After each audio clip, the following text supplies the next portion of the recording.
Olá, boa tarde. Me chamo Marcelo, sou professor de História. Vamos dar continuidade hoje ao nosso curso de História Geral. E o tema de hoje é Renascimento. Tá? Na aula passada trabalhamos o fim da Idade Média, né?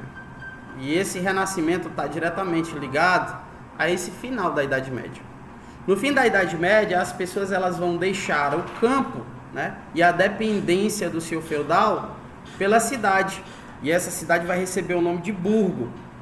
Esses burgos, ele vai formar uma população que vai exercer atividades comerciais.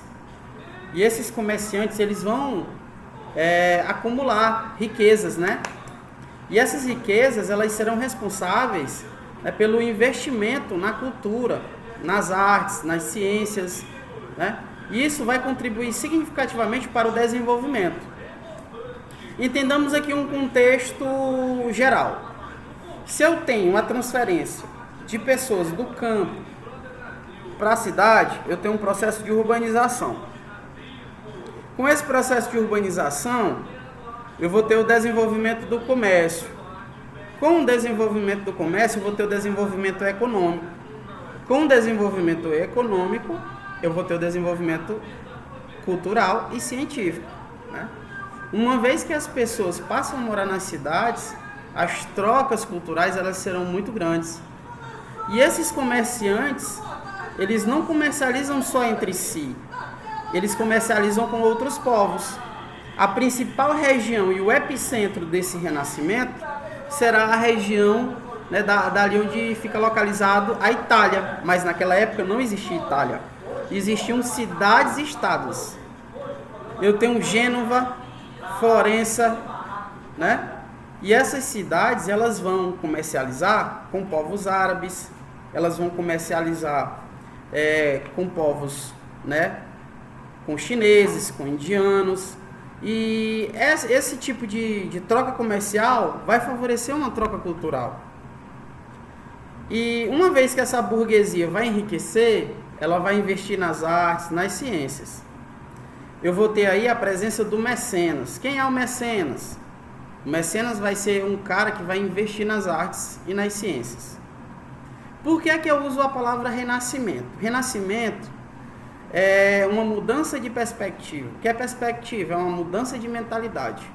Durante a Idade Média, quem controlava a mentalidade da população através do controle do conhecimento científico já existente era a Igreja Católica.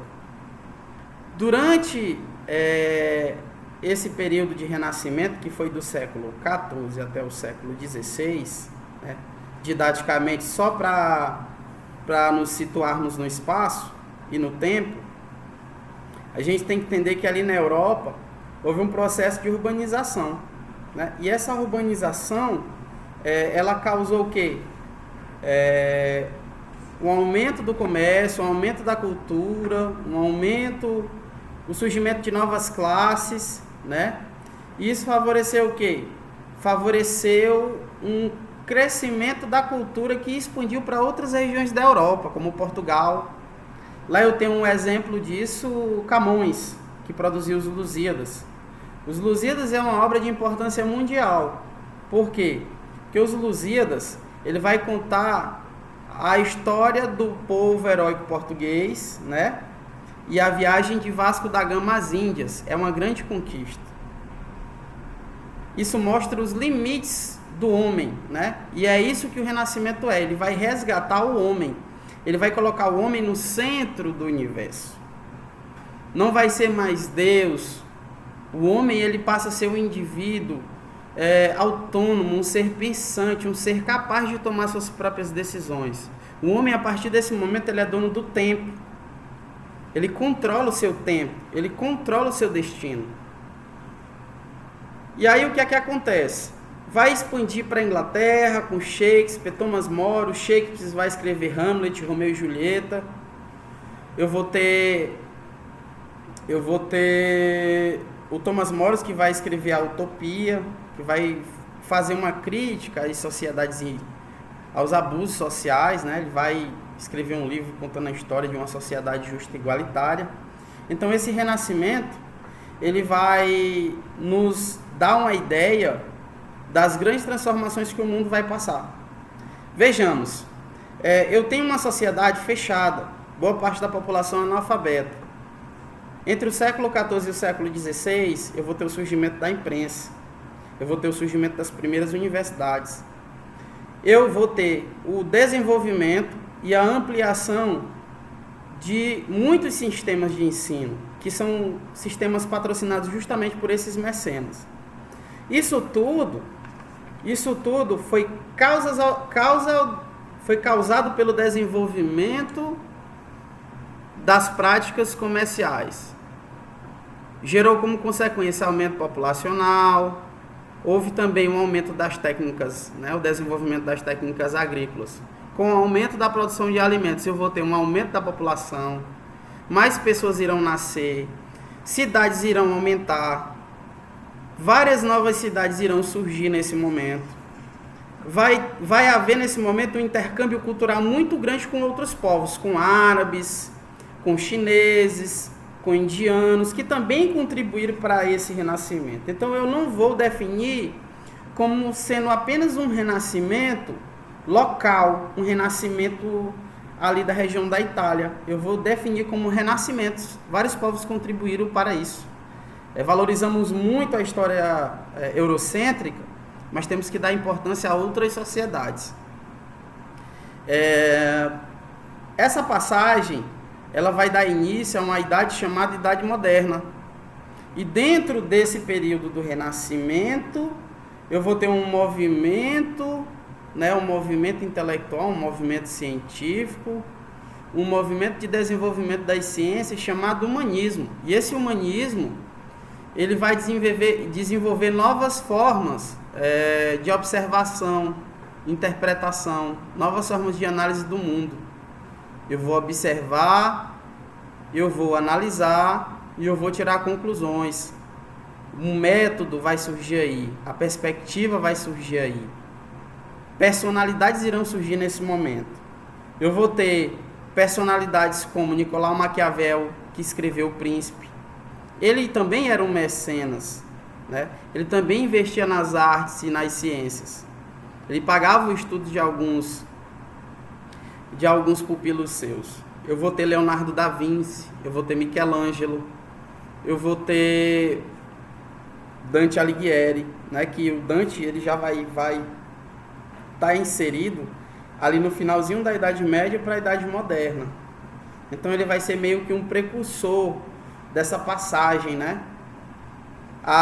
eu vou ter o desenvolvimento de um renascimento cultural em outras sociedades, como a sociedade francesa, como a sociedade portuguesa, como a sociedade inglesa. Então o renascimento, ele é marcado por permanências e continuidades. Vejamos, a igreja ela não vai perder importância. O cristianismo não vai perder importância. Ele só vai ter que dividir, a sua importância, o seu significado com a valorização do homem. A igreja explicava o mundo. A sociedade não tinha acesso às informações e nem ao conhecimento. A missa era feita de costas. E era feita em latim. Com esse momento, eu vou ter o quê? Uma difusão das ideias, das informações através da imprensa, da máquina de Gutenberg. As informações elas vão passar a chegar mais rápido. Com a Reforma Protestante, eu vou ter também traduções, principalmente da Bíblia, para idiomas nacionais. A Bíblia foi traduzida para o alemão, a Bíblia foi traduzida para o inglês, a Bíblia foi traduzida para o francês. E isso vai gerar o quê? Uma difusão de informação, de conhecimento. Eu vou ter aí uma mudança de perspectiva. É uma permanência, porque a igreja não perdeu importância. A igreja até hoje é a igreja. Até hoje valorizamos o conhecimento religioso, o conhecimento teológico. Mas a razão vai tomar partida a partir de agora. O homem ele é dono do tempo, ele é um ser pensante, Ele pode não dar uma explicação de uma doença através de uma explicação teológica, e sim através de uma explicação científica, e investigar modos de tratar essa doença. Então, o renascimento vai ser isso, o florescer da cultura e da ciência. Na próxima aula continuaremos, né, falando um pouco mais sobre renascimento. Vamos falar sobre cultura, vamos falar sobre os aspectos, né, musicais, vamos falar sobre alguns destaques nesse período. Da Vinci, o Leonardo da Vinci, ele foi considerado um dos maiores gênios, né, dessa renascença. Ele era um engenheiro mecânico, né, ele era um matemático, e ele foi, inclusive, considerado o pai da medicina moderna, porque ele desenvolveu vários estudos sobre anatomia, porque para ele, nas suas produções, nas suas pinturas, era necessário que o homem conhecesse o corpo humano. Segundo alguns historiadores, ele desenvolveu, né, cerca de 1.000 ou mais de 1.000 dissecações, né, de humanos, para entender como funciona o corpo humano. E uma de suas contribuições para a medicina foi compreender o entupimento das veias ocasionado pelo excesso de gordura, né? Isso mostra o tanto que o Renascimento foi importante, né, para o desenvolvimento das ciências e das artes. Ficamos por aqui. Na próxima aula nós vamos fazer alguns exercícios para fixar o conteúdo dessa aula. Vamos recapitular algumas informações. Então, o Renascimento é um renovar, uma mudança de mentalidade, uma mudança de perspectiva e uma nova forma de pensar o mundo. Até mais.